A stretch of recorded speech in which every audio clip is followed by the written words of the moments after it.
Hey everyone, I'm Christina. I'm a coach who helps caregivers and helping professionals manage overwhelm, set boundaries, and reclaim some actual joy in their daily lives.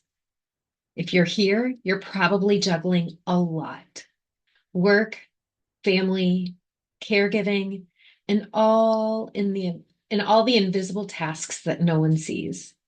And I want to start by saying this clearly. Overwhelm is not weakness. It's not you failing at life. It's your brain's response to carrying too much at once. Research shows that 76% of caregivers report feeling overwhelmed by their daily responsibilities. So if you're feeling like this, you are absolutely not alone.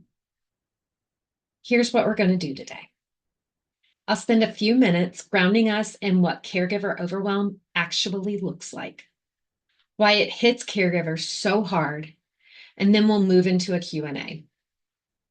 You can drop your questions or specific situations into the comments at any time, and I will address them as best as I can in the time that we have. If you post 3 or more comments to this video, I'll give you my free Spot Your Happiness Thieves workbook. This currently sells for $40, but it can be yours for free. Let's start with what overwhelm actually looks like in your day-to-day life. You're staring at your to-do list, work deadlines, doctor's appointments, meal prep, your mom's medications, your kids' activities, bills, emails, all of it. Your chest tightens, your mind races, and you can't figure out where to start, so you simply don't. You reorganize your desk. You organize your junk drawer. You scroll through your phone. You do anything except the things that you actually need to be doing. Then later, when you finally lie down, your brain won't shut off. You replay everything you didn't get done today, and you worry about everything waiting for you tomorrow. Sleep feels impossible. If that sounds familiar, you're experiencing caregiver overwhelm. It doesn't just live in your head, it shows up in your body, in your work, and in your relationships. At work, overwhelm might look like worrying constantly about missing those deadlines, avoiding tasks because you don't know where to start, second guessing decisions you used to make just easily, getting sick more often, or even taking longer to recover. In your personal life, it might look a little bit different. It might look like snapping at people over small, inconsequential things, feeling helpless about things that you used to handle easily, canceling plans because you're too exhausted, lying awake at night, replaying the day, and feeling mentally foggy and leaving tasks half done. If you're noticing yourself in any of this, you're in the right place. You're not broken. You're overloaded. Now, why are caregivers and helping professionals so vulnerable to overwhelm? There's a few big reasons. First, invisible labor. A lot of what you do is behind the scenes. It's emotional labor, logistics, remembering things for everyone else. And when the work goes unnoticed, it's easy to feel like you're failing, even when you're doing an incredible amount. Second, high stakes. When you're caring for someone's health, well-being, or future, mistakes feel like they have serious consequences. That pressure creates impossible standards. Third, everyone else comes first. You're so used to meeting other people's needs that your own get pushed to the bottom of the list until you're running on empty. Fourth, no clear boundaries or clock out time. Caregiving doesn't end at 5 p.m., and the work is never truly done. So your nervous system never gets a real break. And then there's compassion fatigue.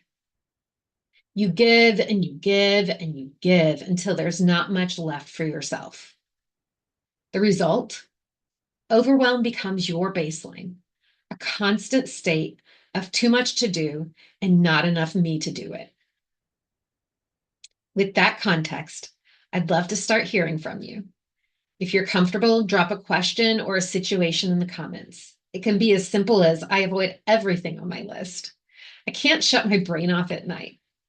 I feel guilty when I say no. I'll start with some common questions I hear, and as I'm able to, I will weave your questions in as they come.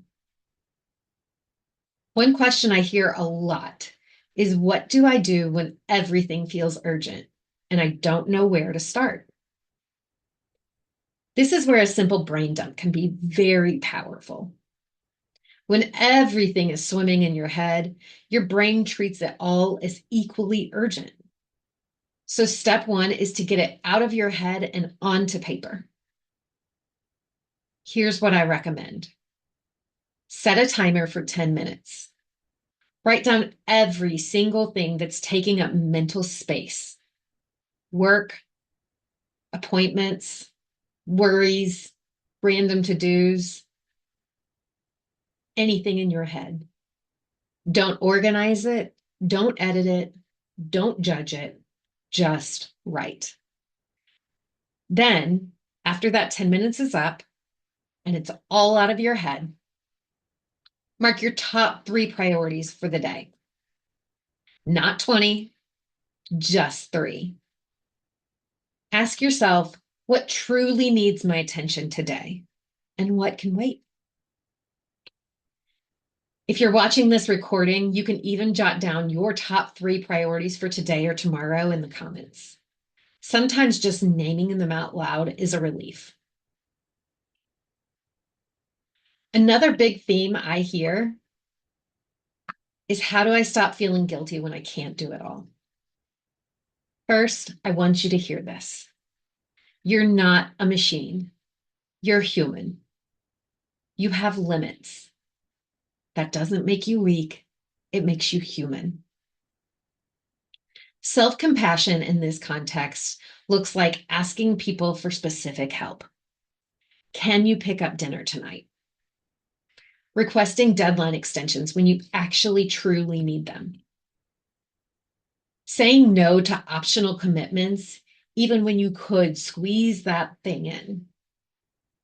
I'll give you a real-world example. A nurse I worked with was caring for her aging father while working full-time. She was trying to do everything herself, every appointment, every phone call, every decision. When finally she asked her sister to handle just one doctor's appointment per month, she felt immediate relief. Not because the workload changed dramatically, but because she stopped carrying it all alone. If you're listening, you might try this reflection today. I'm doing the best I can with blank.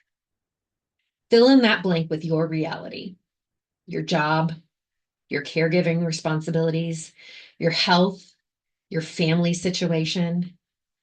If you want to share in the comments, complete that sentence for yourself. I'm doing the best I can with something. Another question I get, what can I do in the moment when I feel overwhelmed? This is where we focus on resetting your nervous system. Your brain needs small pockets of quiet to function well. This isn't a luxury. It is maintenance. A few simple options could be taking a 5-minute walk outside, shutting yourself in the bathroom for just 2 minutes of silence, a simple box breathing exercise where we inhale for 4 seconds, hold for 4 seconds, exhale for 4 seconds, and hold for 4 seconds. A brief meditation, or just closing your eyes for a moment. Let's actually do this together for a few seconds. If it's safe to do so, close your eyes. I'm going to walk you through that breathing technique. We're going to take in a slow breath in your nose for 4 counts. You're going to hold for 4.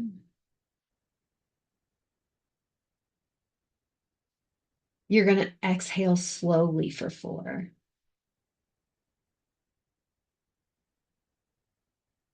And hold for 4. Let's do that 2 more times. I'll do it with you.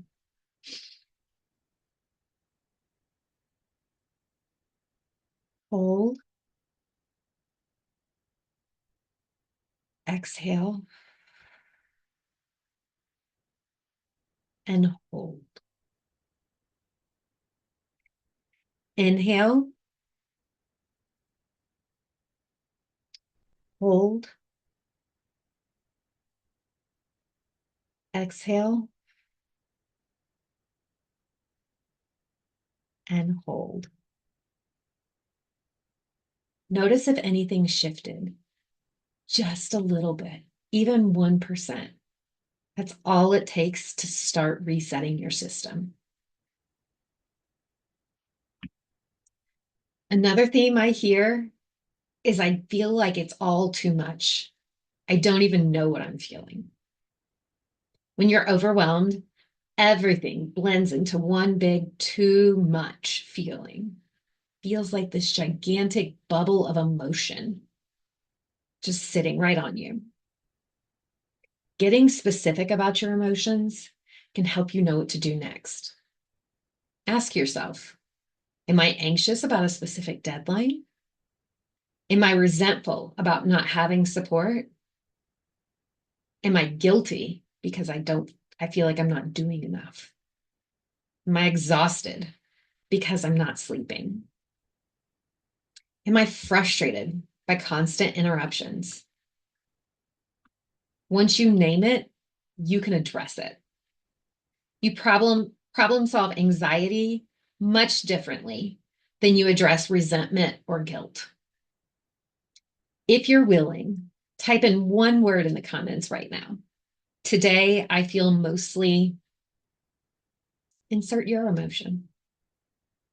There's no right answer. This is just information, not judgment.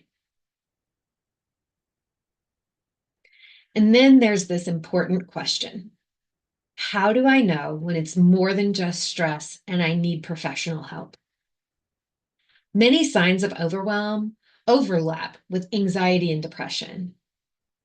It might be time to talk to a mental health professional.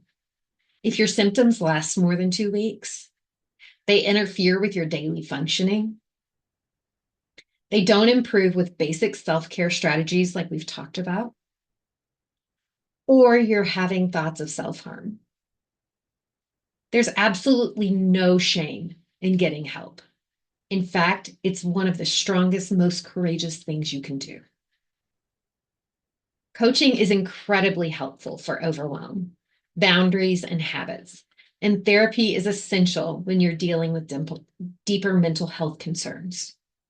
Sometimes people need both, and that is absolutely okay. As we start to wrap up today, I want to zoom out for a moment. Here's a mindset shift that I believe changes everything. Overwhelm is not a permanent state. It's a signal that something needs to change. That feeling of drowning is not saying you're failing. It's saying you're carrying too much without the right supports, strategies, or boundaries. It's a sign something's not okay for you. When you see overwhelm as information instead of a verdict on your worth, you open the door to solutions. A simple reframe that you can try. Instead of thinking, I can't handle this, try, this is hard, and I can learn to manage it differently. In my coaching work, I use a 12-week framework called the SPARK method, designed specifically for caregivers and helping professionals. Very briefly, it looks like this. Weeks 1 through 4, you spot your happiness thieves, building awareness of your overwhelm patterns and triggers. Weeks 5 through 8, you practice new skills, learning evidence-based tools for stress, boundaries, and emotional regulation. Weeks 9 through 12, you apply tools daily, integrating these practices into your real life so they actually stick after the program. The goal is not to make your life perfect. It's to help you carry what you're already carrying in a more sustainable way so you can reclaim your energy and your joy. I want to leave you with a reflection question. What could become possible in your life if you stopped trying to do it all alone? Not in a fantasy way, but practically. What would realistically change in your life if you stopped trying to do it all alone? If you're comfortable, share one sign of overwhelm you recognized in yourself today, or one strategy you're going to try this week. If today really resonated with you, especially if you mentally checked off several of those overwhelm signs, I'd love to invite you to a free 30-minute discovery session. In that session, we'll identify your specific overwhelm triggers. We'll explore practical strategies tailored to your situation, talk about the SPARK method and how it could support you, and decide together if coaching is the right fit for you. There's no pressure. It's simply a conversation about what's possible when you stop carrying everything alone. If you're interested in booking a session, type session in the comments and I'll reach out to you. As a reminder, if you send 3 or more comments to this video, I will reach out and send you a free guide to spot your overwhelm. To spot your happiness thieves workbook, which is currently a $40 value. Thank you for being here. Thank you for the work that you do and for even considering that you deserve support too. You deserve the same compassion you give everyone else in your life. Take good care of yourself today.